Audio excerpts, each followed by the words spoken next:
Sparkles, and today is part 2 on my Dragonstaff arm roll tutorial series. If you missed part 1, I'll leave a link to it in the comments, and it covers that basic trick of rolling the staff up and down one arm, and how to enter it from a forward chi roll and let it roll down your arm. Now in part 1, I talked about using your dominant hand or your writing hand to learn this trick with. I said there was a reason, but I didn't mention why. The reason is because when the staff rolls down your hand, you tend to flick it to where as it rolls back towards you, the spines or the wicks are going to go above your head. Just feels more comfortable, and that's the orientation that most people discover right away. Now, how that's happening is, as I flick it off the end of my hand, I'm causing a rotation. That rotation continues until it hits my shoulder and it turns around. Now, I'm going to stop the staff for a second and show you. If I were to flick the staff the opposite direction at the end of the arm roll, now it's going to come to my inside plane instead of my outside. So it's not going to rotate off my shoulder on the outside. It's going to come to my inner chest area. So if you're having that trouble, that's probably what's going on.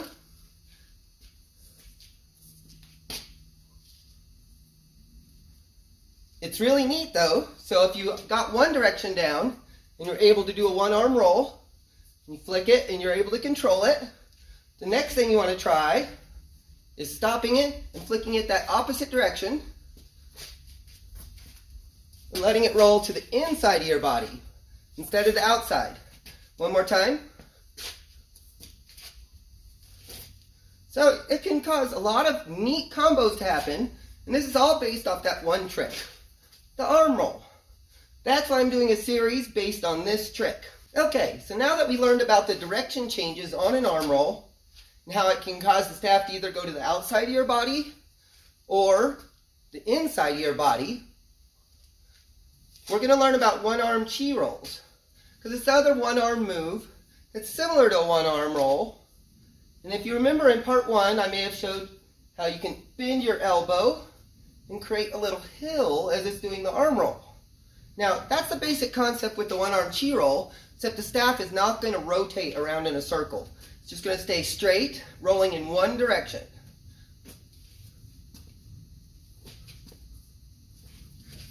Sometimes they get a little hairy. I'm not the greatest at one-arm chi rolls because I don't use them that much. But basically what's happening is as the staff gets to the end of your hand, you're going to lift it up and place it back onto your shoulder. So it rolls down, lift up, it rolls down, you lift it up onto your shoulder, it rolls down.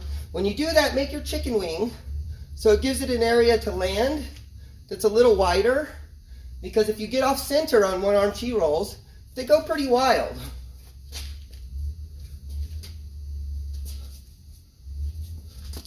So you want to practice that on both hands. I'm not very proficient on my left hand with the one-arm chi roll, but it's the same concept where you're rolling down, lifting it, down, lifting it, down, lifting it, down, lifting it. So you're always placing it back on your shoulder. But you notice it's rolling straight down your arm, so you could throw it into an arm roll and then slow it down and come into a one-arm chi roll. And that's how you can control that rotational aspect of arm rolls. All right, so we covered one-arm chi rolls.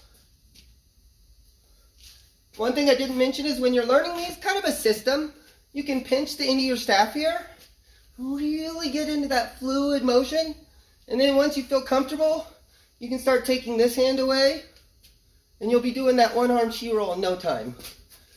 So the last thing I want to cover is minimal steves.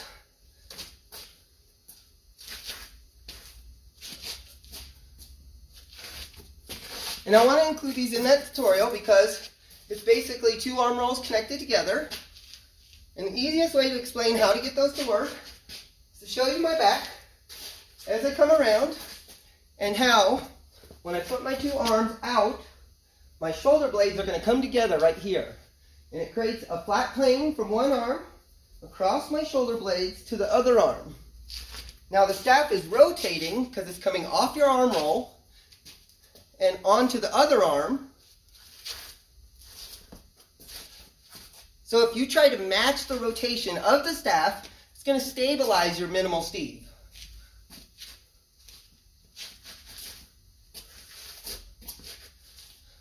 You might notice I cheat sometimes, and I use the other hand to stabilize it. There's nothing wrong with that. Now, part 3 is going to cover full Steves, minimal Steves, and more things we can do with the Steve. I just kind of wanted to introduce them in part 2, and they're really fun. All of these things are just based on that one trick, the arm roll. So, a recap for today's class is we covered arm rolls, we talked about direction of travel and how you can get the staff to travel to the outside of your body or the inside of your body. Then we talked about one-arm chi rolls.